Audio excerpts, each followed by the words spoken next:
नमस्कार दोस्तों, आपका स्वागत है हमारे YouTube चैनल पर। आज के इस वीडियो में हम भारतीय दर्शन के एक प्राचीन और गूढ़ विषय वेदांत दर्शन में गहराई से उतरने जा रहे हैं। आइए समझते हैं कि वेदांत दर्शन क्या है और इसके सिद्धांत जीवन के सही मार्ग को कैसे दर्शाते हैं। वेदांत दर्शन के रचयिता महर्षि वेदव्यास ऋषि है। यह ग्रंथ बहुत ही महत्वपूर्ण है। वेदव्यास द्वारा रचित ऐस ग्रंथ में परब्रह्म के स्वरूप का अंगों और उपांगों सहित संपूर्ण वर्णन किया गया है।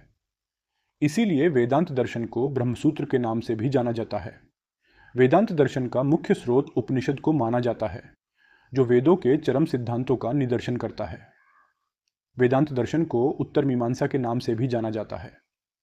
इस ग्रंथ में ब्रह्म, जीव और प्रकृति के स्वरूप और परस्पर संबंध आदि के विषयों का वर्णन किया गया है। वेदांत दर्शन भाष्य धार्मिक और उपनिषदों के पाठकों के लिए अत्यंत लाभकारी है। उपनिषदों के पारायण के बाद वेदांत दर्शन का पारायण अवश्य करना चाहिए। वेदांत शब्द वेद, ज्ञान और अंत समाप्ति से मिलकर बना है, जिसका अर्थ है ज्ञान का अंतिम सार। आरंभ में उपनिषदों के लिए वेदांत शब्द का प्रयोग हुआ, किंतु बाद में उपनिषदों के सिद्धांतों को आधार मानकर जिन विचारों का विकास हुआ, उनके लिए भी वेदांत शब्द का प्रयोग होने लगा। उपनिषदों के लिए वेदांत शब्द के प्रयोग के प्रायः 3 कारण दिए जाते हैं। पहला, उपनिषद वेद के अंत में आते हैं। वेद के अंदर प्रथमतः वैदिक संहिताएं ऋक्, यजु, साम तथा अथर्व आती हैं और इनके उपरांत ब्राह्मण, आरण्यक तथा उपनिषद आते हैं। इस साहित्य के अंत में होने के कारण उपनिषद वेदांत कहे जाते हैं।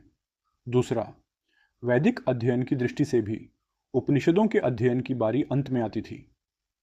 सबसे पहले संहिताओं का अध्ययन होता था, तदुपरांत गृहस्थाश्रम में प्रवेश करने पर यज्ञादि गृहस्थोचित कर्म करने के लिए ब्राह्मण ग्रंथों की आवश्यकता पड़ती थी।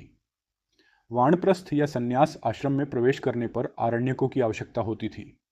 वन में रहते हुए लोग जीवन तथा जगत की पहेली को सुलझाने का प्रयत्न करते थे। यही उपनिषद के अध्ययन तथा मनन की अवस्था थी। और तीसरा कारण है, उपनिषद वेदों के विचारों का परिपक्व रूप है। यह माना जाता था कि वेद वेदांग आदि सभी शास्त्रों का अध्ययन कर लेने पर भी बिना उपनिषदों की शिक्षा प्राप्त किए हुए मनुष्य का ज्ञान पूर्ण नहीं होता था। बादरायण व्यास ने ब्रह्मसूत्र की रचना की, जिसे वेदांत सूत्र या उत्तर मीमांसा भी कहा जाता है। इसमें उपनिषदों के सिद्धांतों को अत्यंत संक्षेप में तथा सूत्र के रूप में संकलित किया गया है। अत्यधिक संक्षेप होने के कारण सूत्रों में अपने आप में अस्पष्टता है और उन्हें बिना भाष्य या टीका के समझना संभव नहीं है। इसीलिए अनेक भाष्यकारों ने अपने अपने भाष्यों द्वारा इनके अभिप्राय को स्पष्ट करने का प्रयत्न किया, किंतु इस स्पष्टीकरण में उनका अपना अपना दृष्टिकोण था और इसीलिए उनमें पर्याप्त मतभेद है। प्रत्येक ने यह सिद्ध करने की चेष्टा की कि उसका भाष्य ही ब्रह्मसूत्रों के वास्तविक अर्थ का स्पष्टीकरण करता है। फलतः सभी भाष्यकार एक एक वेदांत संप्रदाय के प्रवर्तक बन गए। इनमें प्रमुख है शंकर का अद्वैतवाद, रामानुज का विशिष्टाद्वैतवाद, मध्व का द्वैतवाद, निम्बार्क का द्वैताद्वैतवाद तथा वल्लभ का शुद्धाद्वैतवाद। इनके अलावा भी ज्ञानयोग की अन्य शाखाएं हैं। ये शाखाएं अपने प्रवर्तकों के नाम से जानी जाती हैं, जिनमें चैतन्य, वाचस्पति मिश्र, सुरेश्वर और विज्ञान भिक्षु शामिल हैं। आधुनिक काल में जो प्रमुख वेदांती हुए हैं, उनमें रामकृष्ण परमहंस, स्वामी विवेकानंद, अरविंद घोष, स्वामी शिवानंद, स्वामी कृपात्री और रमण महर्षि उल्लेखनीय हैं। ये आधुनिक विचारक अद्वैत वेदांत शाखा का प्रतिनिधित्व करते हैं। दूसरे वेदांतों के प्रवर्तकों ने भी अपने विचारों को भारत में भली भांति प्रचारित किया है।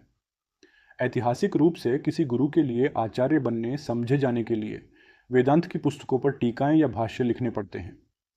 इन पुस्तकों में 3 महत्वपूर्ण पुस्तक शामिल हैं: उपनिषद, भगवद गीता और ब्रह्मसूत्र, जिन्हें प्रस्थानत्रयी कहते हैं। तदनुसार आदि शंकराचार्य, रामानुज और मध्वाचार्य तीनों ने इन 3 महत्वपूर्ण पुस्तकों पर विशिष्ट रचनाएं दी हैं। तीनों ग्रंथों में प्रगट विचारों का कई तरह से व्याख्यान किया जा सकता है। इसी कारण से ब्रह्म, जीव तथा जगत के संबंध में अनेक मत उपस्थित किए गए और इस तरह वेदांत के अनेक रूपों का निर्माण हुआ था। अब हम बात करते हैं वेदांत के प्रमुख सिद्धांत की। वेदांत 2 सिद्धांतों पर जोर देता है। पहला, ब्रह्म यानी सर्वोच्च सत्य। वेदांत दर्शन के अनुसार ब्रह्म यानी सर्वोच्च सत्ता ही इस सृष्टि की अंतिम वास्तविकता है। वह निर्गुण, निराकार और अनंत है। और दूसरा है आत्मा। आत्मा और ब्रह्म का संबंध वेदांत का प्रमुख सिद्धांत है। आत्मा को व्यक्ति का सच्चा स्वभाव माना जाता है, जो कि अविनाशी और शाश्वत है।